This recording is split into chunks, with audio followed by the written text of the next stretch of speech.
문대원의 위클리 매거진.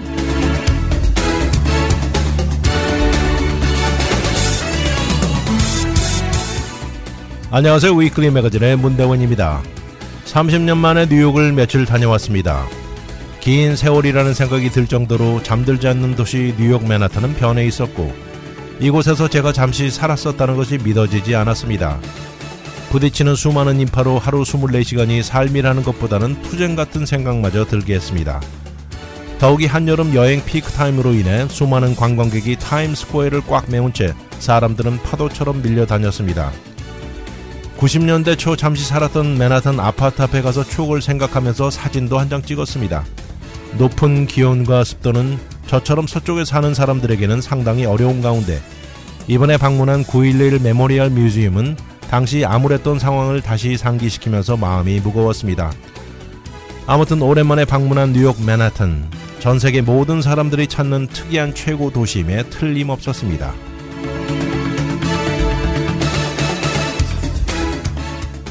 오늘의 토픽은 Landslide, Black Doctors, Real ID, 롤러코스터, 그리고 돈 낭비입니다.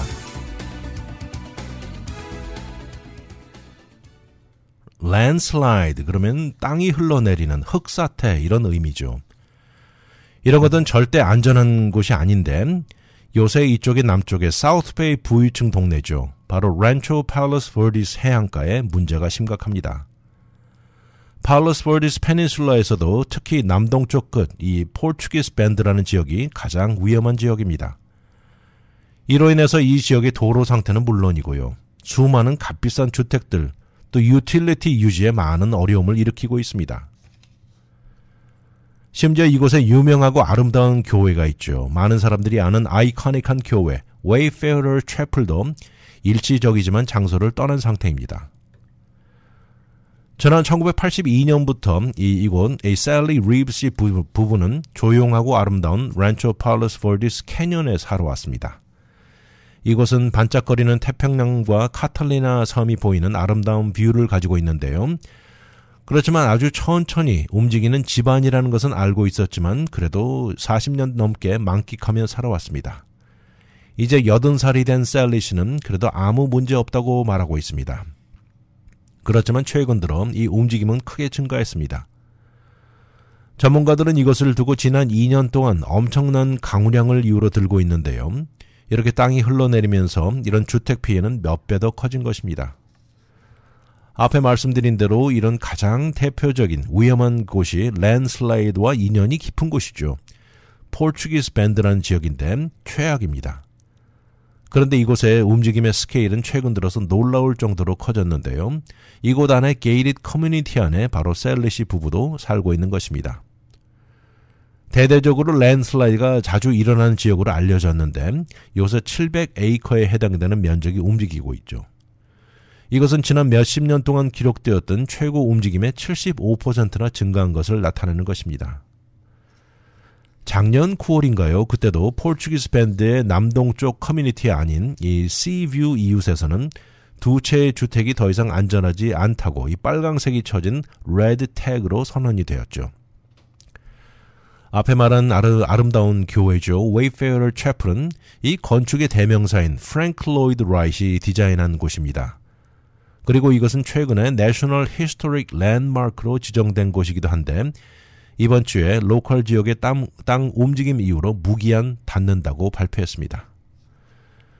이렇게 포르투기스 밴드는 지난 15개월 동안 평균 4피트나 움직였고요. 이것은 이전에 몇 배 이상 움직인 것이죠. 앞으로 추가 움직임이 있을지 예상이 불가능한 가운데 이 란초 팔러스 버디스 커뮤니티는 수많은 이슈들을 안고 있습니다. 추가로 땅의 움직임의 의미는 무엇을 말할까요? 더 많은 도로들을 망가뜨릴 것이고 수도관이라든지 가스라인이 새게 만들고 또 수많은 호화주택이 파괴가 잇따를 것입니다. 그래서 요새 이 지역의 커뮤니티 리더들은 모든 사람들을 우려하게 만든다 이렇게 말을 하고요. 올해를 어떻게 넘길지 앞이 깜깜하다 이렇게 말합니다. 그렇지만 그런 중에도 셀리 씨와 같은 현재 살고 있는 상당수 주민들은 희망을 잃지 않고 있습니다. 최소한 지금 비는 더 이상 내리지 않는다고 얘기를 하면서 모든 것이 파괴되기까지는 오랜 세월이 더 걸릴 것이라고 믿고 있습니다. 그런데 요새 이런 변화는요, 바로 해안가에도 큰 변화를 주고 있습니다. 바로 바닷속 바닥이 위로 솟아오르게 만들고 있는데요. 한마디로 완전히 새로운 비치를 형성했다는 말이 나오고 있습니다. 이 지역에서 평생 살아오고 지난 수십 년 이곳에서 친구들과 서핑을 해왔다는 데니 제코니 씨는 이렇게 새로 불쑥 위로 올라온 바다 해안을 가리키면서 여기 불과 몇 달 전만 해도 없었던 것이라고 놀랍니다. 수십 년 동안 파도를 타오던 장소가 이제 커다란 바위 해안선으로 바뀐 것이죠. 45살의 데니 씨는 평생 포르투기스 밴드 비치 커뮤니티 안에서 살아온 장소인데 이곳은 비치로 걸어가기에 가장 가까운 곳이라고 합니다. 거기다 더 큰 문제는 거의 모든 이웃 주택들이 피해가 심각한 수준입니다. 집집마다 벽에 금 간 것은 기본이고요. 문이 더 이상 닫히지 않는 것도 늘어나고 있고 또 뒷마당의 바다 쪽을 바라보는 덱들은 모두 무너져 내렸고 주택의 기초, 파운데이션들도 매일 나빠져 가고 있습니다. 이 지역의 메인 도로들도 이제는 갈라지다 못해서 거의 자갈 수준으로 변한 것이 대부분이고요. 커뮤니티 안에 있던 테니스 코트도 이제는 사용이 더 이상 불가능해지면서 최근에 파버리게 변했습니다. 현재 이곳에 거주하고 있는 사람의 대부분은 이렇게 땅이 움직이면서 일어난 파괴는 처음 접해보는 것입니다. 이 지역의 땅의 움직임은 일찌감치 1950년대부터 있어 왔는데요. 그렇지만 로컬 당국은 지난 2년 연속 내린 엄청난 양의 비로 인한 이유가 가장 컸다고 지적합니다. 어떤 지역에서는 일주일에 13인치씩 움직이기도 했다고 하는데 이 지역이 그동안 평균적으로 움직인 것이 1년에 1인치 정도였으니 얼마나 큰 차이인지 알 수 있죠.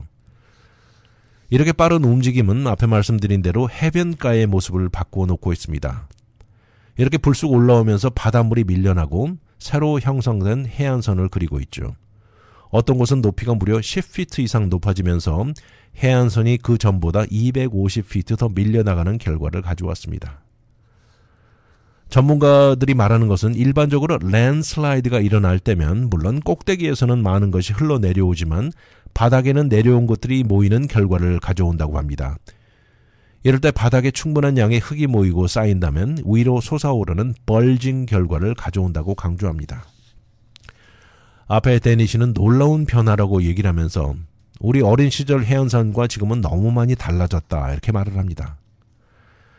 그런데 이런 변화에 한 가지 좋은 점은 있다고 하는데 물이 한층 더 깨끗해졌다고 합니다. 그 이유는 파도가 이전에는 그동안 먼지 일으키는 언덕을 때리는 것에 비해서 이래 새로운 해안선이 바위에 부딪히면서 더 물이 깨끗해졌다는 지적도 있습니다. 이렇게 해안선이 바뀌고 완전히 새로운 프라이빗 비치가 생겨나기도 하고 서핑하기에도 좋은 새로운 스팟도 생겼다고 데니 씨는 말하고 있습니다. 앞으로 다양한 정부 차원의 정책들이 현재 일어나고 있는 자연의 움직임에 얼마나 대응하고 변화를 가져올지는 모르지만 앞으로 이곳에 사는 사람들은 우려가 점점 더 쌓여가고 있는 현실입니다. 란초 팔로스 월디스 남동쪽 끝 포르투기스 밴드 지역에 이런 땅 움직임 한층 더 빠르게 진행되고 있어 많은 사람들이 우려를 낳고 있습니다. 잠시 후 돌아오겠습니다. 문대원의 위클리 매거진은 30여년간 오직 이민법만 다뤄왔습니다. 이민법 전문 변호사 4명이 함께 도와드리는 희망 법률그룹 제공입니다.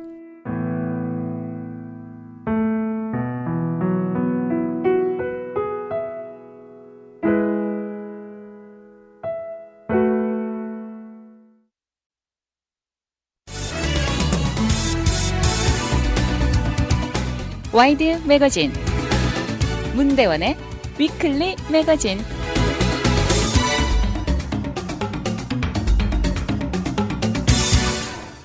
제리언 리디라는 흑인 청년이 있습니다. 제리언이 9살 때였죠. 그때 당시 아버지가 총격 3발을 맞고 뉴올리언스의 외곽의 해리스버그 병원 응급실로 향했습니다. 이것은 바로 2009년 여름이었는데요. 중환자실에 있던 아버지는 결국 일주일 후에 사망했습니다. 이것은 어린 제리언에게 충격이었는데요. 줄줄이 다가온 비극의 연속이었습니다. 그때 당시 9개월 동안 안에 이모와 할머니까지 사망하셨던 것이죠. 어린 시절의 이런 경험으로 제리안은 의사가 되겠다고 마음을 먹었고 이렇게 15년이 지난 오늘날 최근에 제리안은 이 University of Mississippi School of Medicine 이 의과대학에 첫 해를 마쳤습니다. 제리안은 아주 적은 숫자의 흑인 의과 대학생 중에 하나인데요. 이것은 이 미시시피 주 안에 흑인 인구 비율이 40%인 것을 감안할 때 흑인 의사 비율은 단 10%에 불과합니다. 지금 현재 재학 중인 4년제 의과대학의 총 재학생 숫자는 660명인데요. 이 중에 흑인 학생은 총 82명, 단 12%인 것입니다. 현재 전국적으로 미국 모든 의과대학에서 흑인 학생들, 히스패닉, 네이티브 아메리칸 학생들을 받아들이려 노력 중입니다. 이런 것은 이들 모두 인구 비율에 비해서 절대적으로 의사 숫자가 적은 인종 그룹이라는 지적이죠. 연구 결과를 보면 유색인종 환자들 중에 동족 의사를 선호한다는 것이고요. 또 다른 한 연구에서 보면 흑인 의사를 찾는 흑인 환자들의 건강 상태는 더 좋게 나온다는 결과도 나와 있습니다. 그런데 이것에 반해서 최근에 현실적으로 늘어나는 공화당 성향으로 이런 노력에 제동이 걸리고 있다는 지적도 있습니다. 이런 것은 현재 유색인종 환자들이 겪고 있는 의료 시스템의 불균등을 더 악화시킬 것이라는 지적인데요. 2023년 이후 연방법원이 Affirmative Action 금지를 선언한 이후에 알라바마, 플로리다, 미시시피, 노스캐롤라이나, 텍사스주를 비롯해서 20여 개가 넘는 의과대학들, 바로 Diversity, Equity, Inclusion이라는 다양화, 평등, 포함을 주장하는 DEI를 없애거나 제한하는 법을 통과시킨 현실입니다.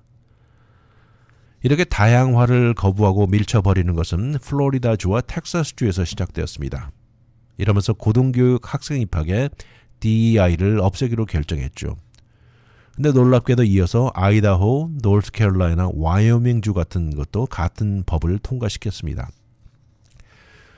이렇게 전국적으로 DEI를 없애자는 움직임은 상당히 보수적인 움직임의 일부로 흑인 의사를 늘리려는 데 치명적으로 작용할 것입니다. 흑인 의사 부족 현상은 절대 미시시피 주만의 문제가 아닙니다. 주로 인구의 절반이 흑인이고 의료 시스템 혜택 면에서 전국 최저를 기록하는 특히 미국 남부 지역의 거의 공통적인 상황이죠. 미시시피 주 같은 경우는 최악입니다. 1999년 미시시피 의과대학을 졸업하고 현 의과대학의 어소시엇 딘 부학장인 흑인 의사 데스먼드 헤인즈 박사는 미시시피 주 안의 많은 흑인 의사들이 우리 의과대학의 씁쓸한 역사를 모두 기억한다고 말합니다. 본인도 그때 당시 다닐 때 클래스에 단 4명의 흑인 학생 중 1명이었다고 말을 합니다. 현재 미시시피 주는 흑인 인구가 110만 명 정도 되고요. 이것은 그런데 이것에 반해서 흑인 의사 숫자는 600명도 안 되는 현실입니다. 얼마 전 오클랜드에서 실시한 연구를 보면 1,300명이 넘는 흑인 남성 환자를 대상으로 했습니다. 이렇게 해서 얻은 결과를 보니까 흑인 의사가 담당했던 경우에는 다양한 병 진단과 이어지는 건강관리 및 유지가 한층 더 수월하게 나와 있다고 이 결과가 나왔습니다. 헤인스 부학장은 말합니다. 그렇다고 흑인이 절대적으로 흑인 의사만 보아야 한다는 것은 아니라고 말을 하면서 최소한 미시시피 주 같은 곳에서는 흑인 의사 선택의 가능성이 더 높아야 한다는 주장이죠. 근데 실질적으로 수많은 흑인이 이런 선택이 주어지지 않습니다. 미시시피 주 안에 총 82개의 카운티 안에 흑인 의사가 없는 곳이 무려 3분의 2나 됩니다. 1800년대 설립된 미시시피 의과대학. 아예 흑인 학생은 받아들이지 않았습니다. 그러다가 1972년 최초의 흑인 의사가 졸업을 했죠. 현재 미시시피 주 내 상당수의 나이든 흑인 의사 선생님들은 의과대학에서 그들이 받았던 수많은 불합격 통지 편지의 씁쓸함을 상세하게 기억합니다. 그러면서 학교 벽에 붙어있는 1950년대 졸업생 사진을 가리키면서 100% 백인의 거의 99%는 남성이 명확하게 나와 있다는 것을 지적합니다. 이제 미시시피 의과대학에서는 100명의 하이스쿨 학생들을 모아놓고 African American Visit Day를 매년 개최합니다. 의료계에 흥미를 가지고 있는 어린 흑인 학생들에게 눈을 뜨게 해주는 것인데 이 프로그램은 10년이 넘어갑니다. 미래 흑인 의사의 비율을 올리겠다는 노력인데요. 작년 의과대학에 합격하지 못했던 16명의 흑인 학생들을 골라냈습니다. 그리고 이들은 작년에 MCAT 점수가 낮아 떨어진 이유가 가장 컸다는 결론을 내리고 그래서 이번에 무료로 프린스턴 리뷰를 제공해 준다는 것이죠. 그렇게 한 다음에 내년 신청에 한층 더 가능성을 높여준다는 것이죠. 결국 높은 학교 성적 GPA와 MCAT 시험 성적이 가장 중요한 요소임에 틀림없는데 흑인 의과 대학생들을 늘리려고 학교가 앞장서는 것 흥미롭기도 하지만 오히려 한국 자녀들에게는 불평등하다는 생각도 듭니다. 작년 2023년 가을에 의과대학에 합격해서 다가오는 2027년 의사로 학위를 받게 될 이 클래스의 숫자적인 통계가 나와서 흥미롭습니다. 이것을 인종별로 나누어 놓았는데요. 작년에 의과대학에 합격한 가장 높은 숫자 인종은 바로 백인과 아시안 학생이었습니다. 미국 인구 중 가장 많은 머저리티 백인의 경우 총 21,131명이 어플라이를 해가지고 9,993명이 합격 통지서를 받아서 이 비율은 47% 합격률을 기록했습니다. 이에 비해서 미국 인구의 7%에 불과한 아시안의 경우 12,600명이 어플라이해서 6,091명이 합격돼서 합격률은 48%로 인종 중 최고를 기록했습니다. 이것에 비해 흑인은 인구가 12.1%로 나와 있는데 4,672명이 어플라이해서 1,921명이 합격해 41% 합격률을 기록했죠. 히스패닉도 3,117명이 신청해서 1,560명이 합격하는 결과를 보여줬습니다. 합격한 인종별 성적도 구분되어 있는데요. MCAT 점수와 GPA를 비교해 놓았습니다. 최고는 역시 아시안 학생들이었습니다. 아시안 학생들의 평균 MCAT 점수는 514.3에 GPA는 3.83이었고요. 이어서 다음이 백인 학생이 MCAT 점수 512.4, GPA 3.8을 기록했고 흑인 학생들은 MCAT 505.7, GPA 3.59를 기록했고 히스패닉은 MCAT 506.4 그리고 GPA가 3.66으로 나와 있습니다. 결론은 아시안 학생과 백인 학생들이 한층 더 높은 GPA와 MCAT 점수를 가지고 의과대학에 신청하는 것이 역력하다고 나와 있는 것입니다. 이런 상황에 흑인 의사 비율을 높이는데 결국 앞에 말한 대로 대학 측이 나서서 학생들을 다음 기회의 찬스를 높이기에 도움을 주거나 어퍼머티브 액션 같은 것을 통해 인종 비율에 맞추는 것을 강조하고 있습니다. 잠시 후 돌아오겠습니다. 문대원의 위클리 매거진은 30여년간 오직 이민법만 다뤄왔습니다. 이민법 전문 변호사 4명이 함께 도와드리는 희망 법률그룹 제공입니다.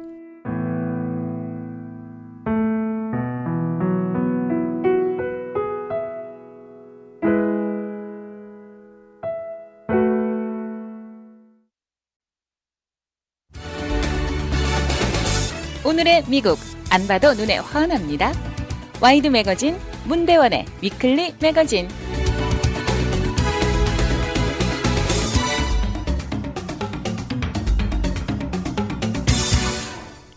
이미 다 들어서 아시겠지만 내년부터 국내선 비행기 탈 때 새로운 타입의 운전면허증 Real ID 없으면 불가능합니다. 늦기 전에 한 번 시간 내서 바꿔야 할 텐데 많은 사람들이 미루고 있는데요. 내년 여름에 여행 계획을 하신다면 그리고 미국 내 비행기를 타시려면 현재 가지고 있는 운전면허증을 Real ID로 업데이트하는 것이 현명합니다. 바로 내년 2025년 5월 7일부터인데요. 일반 드라이버스 라이선스를 가지고는 국내선 비행기 탑승이 거부됩니다. 물론 미국 여권을 보여주면 되지만 현재 국내선에서는 운전면허증만 보여주고 탈 수 있는 것이 중단된다는 것이죠.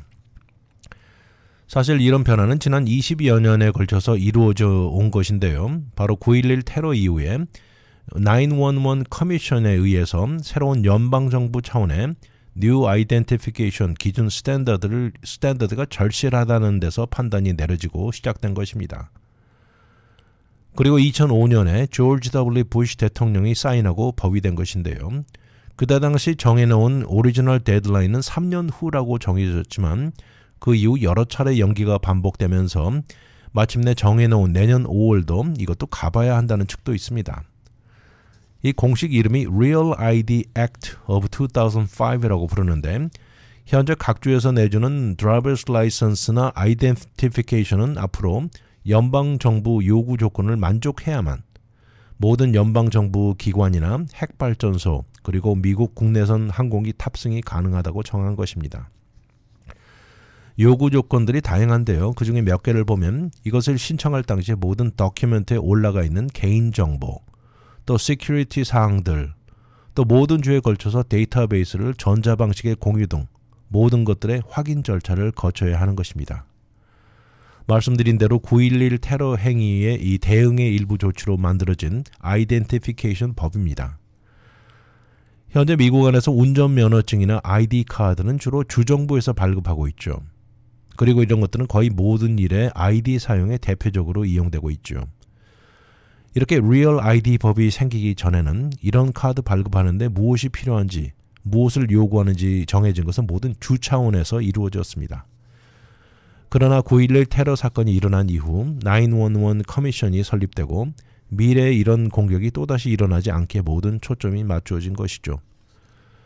Real ID 법은 연방정부가 정해놓은 ID 조건이 충족되지 않은 경우에 단순한 운전면허증이나 ID 카드를 거부하는 것입니다. 연방정부가 정해놓은 기준을 보면 몇 가지 중에 신청한 사람의 full name, 생년월일, 현재 사는 주소, 소셜 시큐리티 번호, 미국 시민권이나 영주권 자라는 이 서류가 요구됩니다. Real ID를 발부하는 주에서는 이 디지털 사진을 찍어서 보관하고요. 그리고 이전에 존재하던 타주의 아이덴티피케이션 등은 자동적으로 캔슬됩니다. 이렇게 2005년에 대통령 서명으로 법이 된 이후에 이것을 따르는 주들 숫자는 늘어났습니다. 그러다 2013년에 잠시 주춤해지다가 2018년 들어서 다시 빠르게 늘어나고요. 결국 2020년에 와서는 모든 50개 주가 참여하게 되고 올해 2024년에는 모든 미국의 테리토리들도 가담하게 됩니다. 이 중 대부분의 주에서는 두 가지 아이디를 택하면서 이 Real ID를 가질 수도 있고 또 단순한 운전면허증 모두를 발급하게 되어 있습니다. 앞으로 바뀌게 될 Real ID는 금색이나 검정색 별이 새겨져 있고요. 캘리포니아 주 같은 경우에는 금색 곰, 골드 베어를 사용합니다. 그런가 하면 두 번째로 이 단순한 운전면허증, Real ID에 해당되지 않는 종류에는 연방정부의 목적이 아니라는 내용의 글씨가 명확하게 적혀 있습니다. 그렇지만 이것 가지고 단순히 운전하고 로컬 지역에서 ID 역할은 여전히 가능하다는 것이죠. 그런가 하면 어떤 주에서는 이 소위 이름이 Enhanced Driver License 혹은 Enhanced Identification 카드가 발급이 되는데 이것은 미국 시민인 경우에만 주어집니다. 이것들은 사실 Real ID 심볼은 없지만 Real ID의 요구 조건을 충족한 것들로서 연방 목적에 받아들여진다는 것이죠. 말씀드린 대로 미국 내 국내선을 비행기를 타고 여행할 경우에 공항에서 TSA 시큐리티 라인을 거치는 과정에 18세 이상인 경우에는 보딩 패스에 이름이 같은 사람 ID 도큐멘트가 요구되죠. 다가오는 내년 5월 17일 이후에는 Real ID나 주정부 발행 Enhanced Driver License 또는 Enhanced Identification 카드 혹은 영주권자 영주권이나 본인 미국 패스포트 모두 가능합니다. 그리고 18살 미만은 공항 체크포인트에서 ID가 요구되지 않는다고 나와 있습니다. 처음에 이것이 처음에 나왔을 때 저항하고 거부한 주들도 상당수 되었습니다. 2007년 1월 25일 메인주는 주의회가 Real ID 사용을 거부하는 것을 압도적으로 통과시켰고요. 이때 메인주의 많은 정치가들은 Real ID는 도움보다 오히려 해를 끼칠 것이라고 주장했고 그 중에 특히 미국 시민으로 하여금 ID theft, ID 도용 해를 입을 가능성이 높다고 주장한 것입니다. 이어서 2007년 2월 16일 유타주도 Real ID를 거부하는 것을 만장일치 통과시킨 것입니다. 그렇지만 이제 모든 주가 합세해서 전국의 Real ID는 거의 의무화된 것이나 마찬가지가 되었고요. 이미 Real ID를 바꾸신 분들도 상당히 될 텐데 이전 가지고 있던 면허증하고 생긴 것이 조금 다르긴 하지만 크게 다르지는 않습니다. 이것을 바꾸는 적절한 스텝으로 가장 첫 번째는 이 Department of Homeland Security의 웹사이트를 들어가서 정보를 읽어보아야 합니다. 그리고 본인이 사는 주에 이 DMV를 방문해서 직접 어플라이 하게 됩니다. 여기서 요구되는 모든 필요한 다큐멘트를 지참해야 되고요. 주마다 약간의 차이점이 있을 수 있으니까 적절한 정보를 알아서 가야 합니다. 여기 미조리주의 한 예가 나와 있는데요. 미조리주 주민이라는 것을 보여줄 서류를 지참하고 소셜 시큐리티 증명하는 주로 카드 또는 W2 폼도 가능합니다. 또 미국에 합법적으로 살고 있다는 것을 증명하는 패스포드 또는 출생증명서 birth certificate이 필요하고요. 유틸리티 빌이나 고용주 페이첵, 자동차 보험증도 가능하다는 것이죠.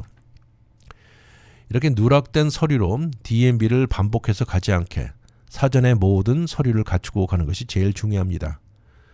그리고 주마다 약간 차이는 있겠지만 대부분 DMV 예약, 어포인먼트를 하고 가는 것이 현명하다고 나와 있습니다. 잠시 후 돌아오겠습니다. 문대원의 위클리 매거진은 30여 년간 오직 이민법만 다뤄왔습니다. 이민법 전문 변호사 4명이 함께 도와드리는 희망 법률그룹 제공입니다.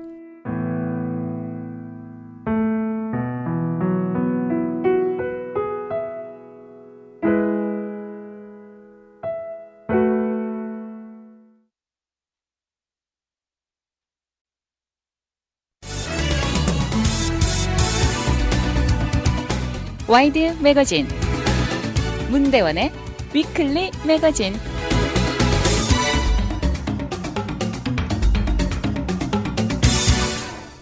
롤러코스터 타는 거 좋아하시는 분들 주위에 은근히 계시는데요. 저도 사실 젊었을 때 이런 롤러코스터 상당히 좋아했던 사람 중에 하나입니다. 이 로컬 지역에서 롤러코스터 하면 제일 먼저 Six Flags Magic Mountain이 금방 생각나죠. 근데 이 내용은 작년에 제가 방송에서 한번 말씀드린 적이 있는데 그 내용이 업데이트된 내용입니다. 이번 주에 Six Flags하고 라이벌인 Cedars Fair는 마침내 합병에 성공하면서 미국 내 가장 큰 규모 어뮤즈먼트 파크 운영회사가 되었습니다. 이제 둘이 합쳐서 17개 주에 걸쳐서 42개 어뮤즈먼트 파크와 이 워터파크, 물놀이 동산을 소유하고 운영하게 된 것입니다. 이번 딜의 성공 여부는 미래 이 분야 어뮤즈먼트 파크 사업의 방향을 결정할 것이기도 하지만 이 롤러코스터를 좋아하는 광 팬들은 이번 딜을 조심스럽게 지켜보게 만든다는 것이죠. 왜냐하면 일부 팬들은 긍정적으로 보는 면이 있는가 하면 반대 일부에서는 그들이 좋아하는 곳에 앞으로 비용이 한층 더 비싸질 것을 우려하게 만든다는 입장도 있습니다. 새로이 형성되는 회사는 현재 존재하는 모든 파크의 디자인이나 역사를 그대로 보존할 것이라고 말을 하면서요. 변화를 준다고 해도 아주 적은 정도에 국한될 것이라고 말했고 그동안 유지해오던 이름이나 브랜드도 그대로 갖게 될 것이다. 이렇게 말을 했습니다. 그렇지만 한편에서는 이런 대형 규모의 합병은 앞으로 모든 파크들이 각자 특이한 요소들이 사라지면서 대형 코퍼레이션의 일부로 변해가고 앞으로는 거의 모든 파크들이 서로 비슷비슷해질 것이라는 우려도 나오고 있습니다. 지난 30여 년 동안 Six Flags를 너무나 좋아해왔다는 이 광팬 중에 한 명인 빌 크니스는 다소 조심스럽게 느껴지기도 하다면서 본인도 좋아하지만 아들이나 친구들을 데리고 자주 간다는 것입니다. 그리고 어떨 때는 혼자 그 안에 가서 가든에서 조용한 시간을 보내기도 한다는 것입니다. 한편 유튜브에 Coaster Conquest라는 어뮤즈먼트 파크 채널 운영자가 있는데요. 크리스 밀러라는 사람은 두 회사의 합병을 조심스럽게 희망을 갖는다고 얘기를 하면서 이렇게 합쳐지면서 새로운 탈 것들이 늘어나기를 바란다고 얘기를 하고요. 좀 더 자주 업데이트되는 걸 기대하게 만든다 이렇게 얘기를 했는데 동시에 시즌 패스가 엄청나게 비싸질 것이 예상된다고 우려했습니다. 이번 합병으로 오하이오주에 있는 Cedar Fair 파크는 앞으로 특이함을 잃고 또 다른 Six Flags로 변할까 걱정스럽다 이렇게 말을 하기도 했네요. 새로이 형성될 회사의 이름은 Six Flags Entertainment Corporation입니다. 그래서 이곳은 파크 레벨의 어떤 이 대규모는 변화하지 않을 것이라고 얘기를 하고 회사 측에서도 가격 면에서도 큰 변화 우려하지 말 것을 당부하고 있습니다. 이제 두 회사가 하나가 되면서 소위 데스티네이션 파크라고 부르는 디즈니 파크들이나 유니버설 대상으로 경쟁에 들어갈 계획입니다. 그리고 두 회사의 합병으로 벤더들과 공급처에 나가는 다양한 경비를 줄일 수 있을 것 같다고 말하고 있습니다. 사실 디즈니 파크들이나 유니버설 같은 곳은 사람들이 전 세계에서 몰려드는 곳이지만 Six Flags나 Cedar Fair 같은 곳은 지역적인 로컬 어트랙션이라는 것이 크게 비교되죠. 새로이 형성될 회사의 51% 지분은 Cedar Fair가 컨트롤할 것이고 49%는 Six Flags가 소유합니다. 그리고 Cedar Fair의 현 CEO인 리처드 지머맨이 총 지휘를 담당할 것입니다. 최근에 지난 몇 년간 사실 Six Flags는 상당히 고전해 왔습니다. 많은 간부급 인사들과 전략이 여러 번 바뀌어 왔고요. 그러면서 주식 가치는 지난 5년 동안 40%나 하락했습니다. 이런 문제를 풀어보려고 내놓은 것이 2022년 가격을 올리면서였는데요. 이러면서 1년 동안 파크를 찾는 인원수는 무려 26%나 감소하는 결과를 가져왔죠.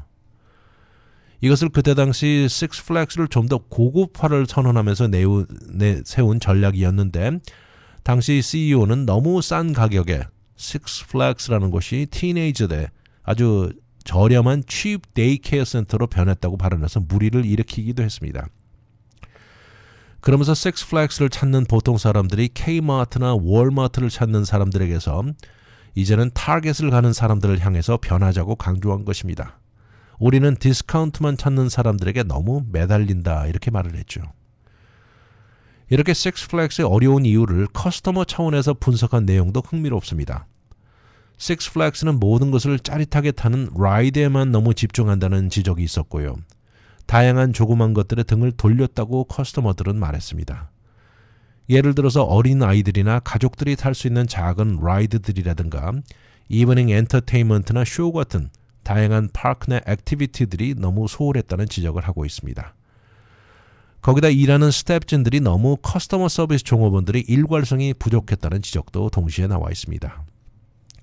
오하이오주 샌더스키에 위치한 가장 대표적인 시더 포인트 파크는 그리고 이들이 운영하는 남가주의 나츠베리 팜 그리고 다양한 파크를 운영하는 시더 페어의 입장객 숫자는 오히려 Six Flags를 크게 앞질렀습니다.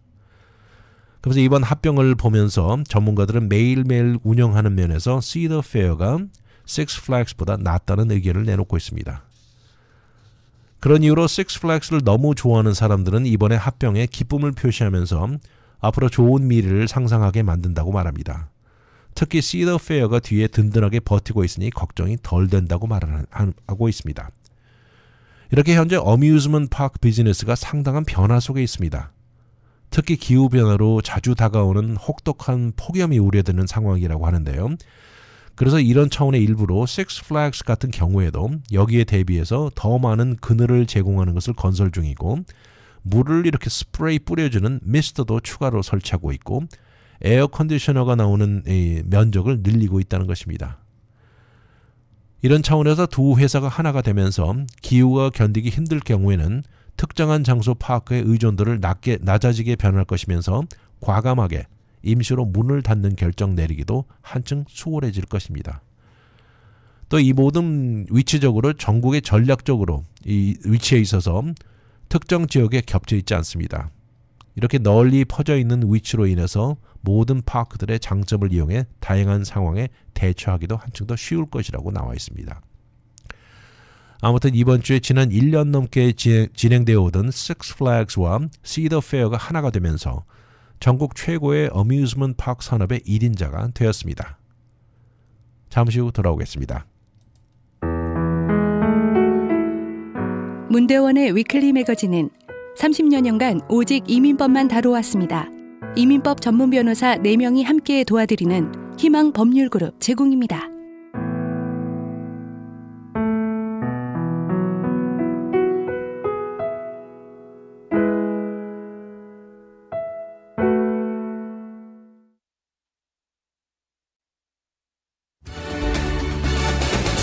오늘의 미국 안 봐도 눈에 환합니다. 와이드 매거진 문대원의 위클리 매거진.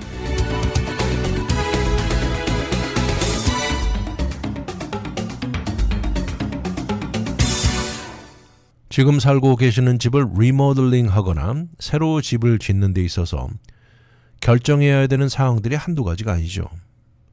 본인이 생각하는 버짓이 얼마가 되었든 이 현명한 판단과 투자 이런 것들은 집의 가치를 올리는데 가장 중요한 것입니다. 같은 돈을 들여서 집의 가장 좋은 방향을 택해야 하는데 한 걸음 더 나가서 집의 가치를 반대로 떨어뜨리는 것은 피해야 할 것입니다. 여기 부동산 전문가들이 이런 것을 피해야 하고 이 완전 돈 낭비라는 것들이 나열되어 있어서 소개해드립니다. 첫 번째는 수영장입니다. 이 스위밍 풀장이 가져오는 즐거움이나 멋은 부정할 수 없지만 이 투자 관점에서 볼 때 가치가 없다는 의견입니다. 수영장에 따라오는 수많은 경비를 지적하고 있고요. 1년의 유지 비용만도 상당히 나가고 또 물과 에너지 가격들이 요새 인상되면서 어떨 때는 집을 사려고 온 바이어들의 발걸음을 돌리게 만들 가능성도 있다는 것이죠. 거기다 집 보험이죠. 홈 인슈런스도 수영장이 있는 경우에 더 높을 수도 있다고 합니다. 그러나 현재 집에서 오랫동안 본인이 살 계획이고 가족이 많이 즐길 수 있다는 생각이라면 투자 가치가 있을 수도 있죠. 특히 기후가 좋은 지역에 살 경우에 이런 풀장을 갖고 있는 것이 이유가 될 수도 있죠. 그렇지만 순수한 부동산 가치 증가를 위해서는 추천되지 않는다는 것입니다. 두 번째는 필요 이상의 이 특이하고 화려한 앞마당 정원이라고 합니다. 물론 흔히 부르는 이 curb appeal이라는 것이죠. 외부에 어필되는 것인데 어떻게 보면 집에 첫인상을 주는 것이긴 한데 이 아름다움을 높여주고 즐길 수 있는 앞마당이 될 수 있죠. 그런데 이 강도가 지나칠 정도 최고 수준까지는 불필요하다는 것이죠. 이러는 과정에 들어가는 경비는 가치가 없다는 것입니다. 또 이렇게 설상 만들어 놓았다고 해도 그 이후에 엄청난 유지, 메인테넌스에 들어가는 돈이 엄청나고요. 모든 사람들이 이렇게 유지에 들어가는 비용과 시간 좋아하는 것이 아니라는 지적이죠. 오히려 이런 것에 커브 어필을 할 때 돈 많이 들이지 않고 산뜻하게 눈에 띄는 방법이 몇 가지 있는데 첫 번째로 집 앞에 문을 새로 페인트해도 다른 점이 보이고요. 앞에 서 있는 우체통을 새 것으로 교체해도 좋고 집에 붙어있는 주소나 문고리를 새 것으로 교체하고 또 집 바깥에 놓여있는 외부 가구가 있다면 이것을 새 것으로 바꾸어도 신선함을 가져다 준다는 것입니다. 다음 세 번째 돈 낭비는 바로 차고, 거라지를 개조하는 것입니다. 이렇게 개조한 분들이 종종 주위에 있긴 한데 특히 집이 넓지 않은 경우에 이런 생각을 하게 되면서 차고를 오피스 또는 게스트룸으로 만드는 사람들도 있을 수 있죠. 좋은 아이디어라는 생각이 들 수도 있지만 추천되지 않는 것입니다. 그 이유 중에 하나는 이 집이라는 구조의 기본적인 펑셔널리티를 흐트러 놓는 결과라고 합니다. 더욱이 주차 공간이 절실한 도심지 같은 위치에서는 더욱이 중요하다는 것이죠. 차고를 개조하기보다는 오히려 현재 있는 방 자체를 생활에 도움을 줄 수 있는 다른 옵션들을 생각하라면서 예를 들어서 소파가 침대가 될 수 있는 풀아웃 소파나 벙크베드를 더 선호한다는 것이죠. 다음은 창문에 붙어있는 블라인드인데 이것이 자동으로 오르락 내리락 하는 이 모터라이즈드 블라인드를 추천하지 않는다고 합니다. 이것이 현대식이고 멋있고 최첨단이라는 느낌이 들 수도 있지만 여기 따라오는 경비 절대 무시 못한다고 하고요. 이것을 설치하는데도 돈이 상당히 든다는 것입니다. 그렇게 들인 액수에 비해서 이런 종류, 디자인에 다양하지 못한 것도 또 다른 결점이라고 합니다. 다음은 부엌에 선호되는 요새 부엌 한가운데 있는 이 섬이라는 아일랜드가 많죠. 근데 그 아일랜드 가운데 싱크를 넣는 것을 선호하지 않습니다. 생각하기에는 상당히 싱크가 있으면 편리하다는 느낌이 있는데 그렇지만 그곳에 이미 플러밍이 들어가 있을 경우는 모를까 절대 새로이 이것을 설치하는 들어가는 비용이 절대 가치가 없다는 것이죠. 다음은 집 안에 있는 다양한 스마트 홈입니다. 바로 이 안에 들어가 있는 다양한 테크놀로지들인데 현재 부엌에 들어가는 다양한 어플라이언스들이 스마트 어플라이언스들이 많죠. 이런 편리함을 가져다 주는 건 아는데 사실 이런 모든 것들이 불과 몇 년만 있으면 새 것이 나오고 뒤처지면서 구식이 된다는 것이죠. 그래서 조만간 업그레이드 또는 새 것으로 바꿔야 하는 것입니다. 그래서 이런 최첨단 기술을 생각한다면 미래의 투자 목적보다는 현재 본인이 즐기는 관점에서 결정을 내리는 것이 더 현명하다고 전문가들이 입을 모으고 있습니다. 다음은 필요할 때 몸을 푹 담글고 쉴 수 있는 소킹 텁을 말합니다. 최근 트렌드 중 하나인데요. 더욱이 안방이라고 그러죠. Primary Bathroom Suite에 그렇다고 합니다. 그렇지만 본인에게 이것을 절대적으로 한번 물어보라고 합니다. 정말 얼마나 내가 이것을 자주 사용할지를 물어보라고 하는데요. 집안에 충분한 공간이 있고 충분한 버짓이 있고 베트하는 것을 정말 좋아하는 사람이라면 이유가 될 수 있지만 그렇지만 대부분의 사람들은 처음에 몇 번 즐기고 이렇게 아름답게 만들어진 소킹 터브는 거의 사용하지 않는다는 것이죠. 절대 비현실적이라고 지적하면서 배트룸 안에 차지하는 면적도 상당히 되는 것 잊지 말라고 이것을 추천하지 않습니다. 또 뒷마당에 있는 아웃도어 피자 오븐입니다. 친구들이 모여서 피자 뒷마당에서 파티 짜릿하죠. 패디오에서 바비큐에 피자 오븐 쿨하다는 생각이 들 수도 있는데 그거 사용하는 숫자 절대 많지 않을 것이라는 지적입니다. 사람들이 모여서 정말 피자 만드는 파티를 한다면 모를까? 단순히 파티에 피자를 즐기려면 그냥 직접 주문해서 배달 오게 하는 것이 더 현명하다는 것이죠. 이거 설치하는데 비용이 상당히 들어간다는 것입니다. 그래서 돈 들인 것에 비해서 사용 빈도는 절대 가치가 없다는 것이죠. 거기다 이것을 다 사용하고 난 다음에 클리닝도 누가 해야 되는데 누가 하고 싶을까요? 하고 되묻습니다. 다음은 집에 만들어진 어항입니다. built-in fish tank인데요. 이것은 사실 자주 보이지 않는데 이것이야말로 진짜 돈 낭비의 정의라고 합니다. 오히려 이런 것이 있을 때 집을 사러 온 사람의 발길을 돌리게 만들 수도 있다고 부동산 전문가들이 말합니다. 본인 커리어에 2번 이런 집을 봤다고 하는데 이 전문가는 이것이 메인테넌스 그리고 업그레이드 들어가는 경비에 입이 떡 벌어졌다고 합니다. 이것을 설치해 놓은 집 주인은 이것이 너무 좋고 이것이 가져다 주는 럭셔리어스한 분위기가 본인이 좋아해서 설치했다고 말을 합니다. 그렇지만 이 집을 막상 팔려고 할 때 거대한 걸림돌이 될 줄 몰랐다고 말합니다. 결국 집을 새로 산 사람은 에스크로우 클로징 조건에 파는 사람이 어항을 없애는 데 들어가는 경비를 부담한다는 조건이 들어있어서 이것을 샀다는 것입니다. 눈에 얼핏 보기에는 멋있고 흥미롭지만 매일 생활하는데 불필요한 유지와 비용이 가치 없다는 것이죠. 마지막은 최첨단 화장실 변기 하이텍 토일렛입니다. 화장실은 누구나 사용하는 것인데 이곳에 돈이 너무 많이 들이는 것은 마치 화장실 플러시에 돈을 내려보내는 격이라고 비유합니다. 물론 비싼 비데 멋있고 아름다운 액세서리가 될지 몰라도 이것은 절대 낭비라는 것이죠. 아무튼 이렇게 집에 들이는 다양한 투자들, 집을 고쳐서 마켓에 내놓으려는 목적이 큰 비중을 차지하겠지만 절대 현명한 결정 내리시고 돈 낭비되는 방향은 피하시기 바랍니다.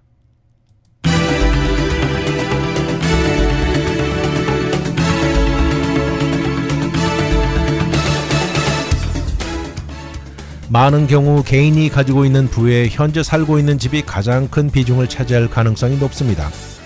이런 것의 가치를 더 높일 수 있는 방법이라면 모든 사람들이 관심을 가질 것인데요.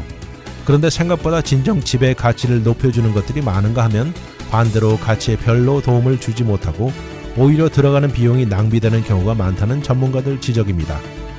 이왕 돈을 투자해 집의 가치를 높이려는 의도라면 현명한 연구와 심사숙고해서 결정을 내려야 할 것입니다.